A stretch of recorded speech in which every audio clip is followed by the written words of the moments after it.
Өзүн сүйүү десе эле бул биздин коомдо бир терс бир түшүнүктөр бар. Өзүңдү тандап, эч кимди укпай, анан кайын журтка кызмат кылбай, анан сен бир оожоктонуп кетүү деген. Бирок ал нерседен алыс нерсе бул өзүн сүйүү. Себеби өзүн сүйгөн, өзүн баалаган, өзүнө ишенген адам ал өзүнүн кооз дүйнөсү болот. Болор болбос ушакка, болор болбос бирөөнүн жаман сөзүнө, кебине капа болуп, үйгө келип жолдошу менен разбор кылып, сеники минтти, анан антти деп бир нерсеге түшпөйт. Себеби ал айтат, алар айтып атса айтып аткандыр, менин өзүмдүн дүйнөм бар деп өзүнүн тандоосу болот. Аял ар дайым өнүгүп өсүп туруш керек. Себеп дегенде биз баланы төрөйбүз, аны тарбиялайбыз. Көтөргөндөн баштап тарбия башталат да, ошол ичибизде жүргөндөн баштап.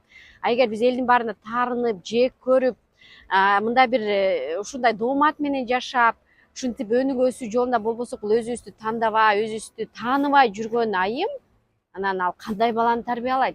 Баласына эмне эмоция бере алат? Себеби билесиздер, баардык эненин сезген эмоциясы бул бала 100% ошону сезип турат. Керек болсо бала 18 жашка чейин ооруса дагы айтат, бул сенин ооруң. Жанагындай кризис болуп, подростковый жанагындай проблема болсо да айтат, бул сенин көйгөйүң. Себеби 18 жашка чейин бала эненин эмоциясы менен жашайт. Үй бүлөдөгү эмоция менен жашайт. Ошондуктан өзүн сүйүү десе эле сиздер бир терс нерсени ойлонбой, өзүңдү билип, өзүңдү таанып, мен эмнени жакшы көрөм, менин кыялым кандай деги элем деп өзүңдү таануу жолу бул сонун өзгөрүү жолуна алып келет.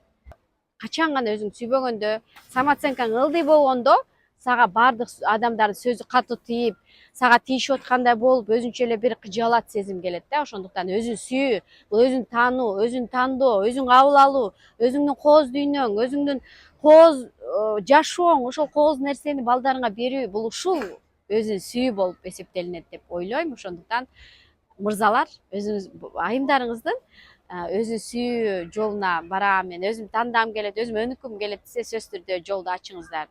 Сиздин балдарыңыздын келечеги ошол сиздин жубайыңыздын колунда. Ошол жубайыңыз сиздин балдарды тарбиялап өстүрөт да.